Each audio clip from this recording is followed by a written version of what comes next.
Hello, everyone. I recently had an experience of a lifetime, one of those bucket list destination trips. My husband and I went on a Christmas market river cruise down the Danube River. And one of our stops was in Austria. It was a Schiff, I'm trying to say it the way they do, Shift Milk Abbey. So the 500-room abbey that about 23 nuns, not nuns, monks live in, and they also host a public school for about 900 children. What's fascinating about this abbey is it is obviously humongous. It has beautiful gardens, has two courtyards, and it is stunning. And to imagine that this beauty of the Baroque artwork, the statues on the outside of the building, the immaculacy of how it's painted, the sculptures inside, a lot of gold and a lot of illusion as far as a flat ceiling painted to look like it's a dome. Even the marble in one of the rooms is not real. If you knock on it, you can tell it's hollow, but it looks like marble.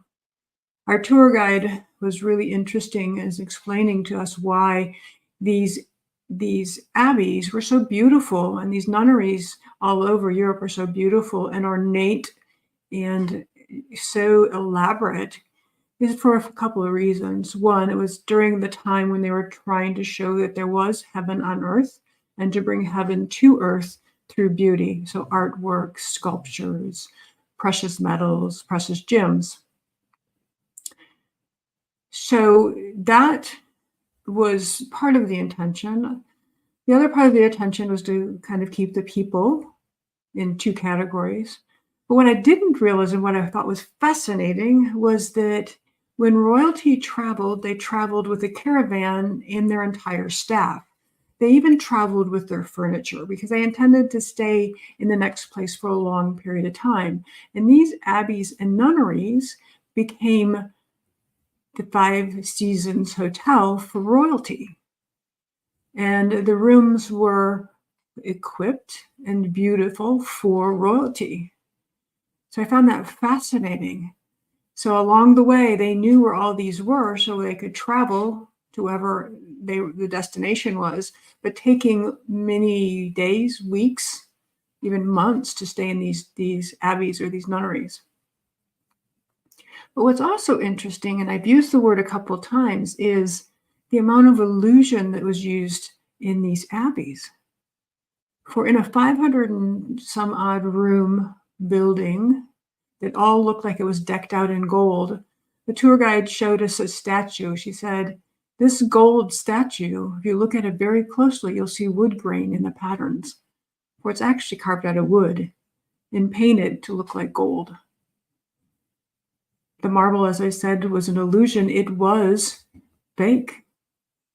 The ceiling that was flat was painted to look like it was dome. The illusions that my husband pointed out to me was everywhere. And what fascinated me about that is going into 2024, what illusions are you sticking to as real in your belief systems about your business, about your life, about your health, about your weight, about relationships, that's going to continue to give the illusion that you can't make it, you can't do it, you can't have it, it'll never come to you, you're not worth it, you're not enough. Are you willing to live in that illusion in 2024? I challenge you to look at the illusions of your belief systems that are going on in your life right now and what might be sabotaging your efforts to get to the goal you desire, whatever it may be. Because even in the medieval times, the Renaissance period, illusions were everywhere to make people believe that it was real. So until next time, sending love.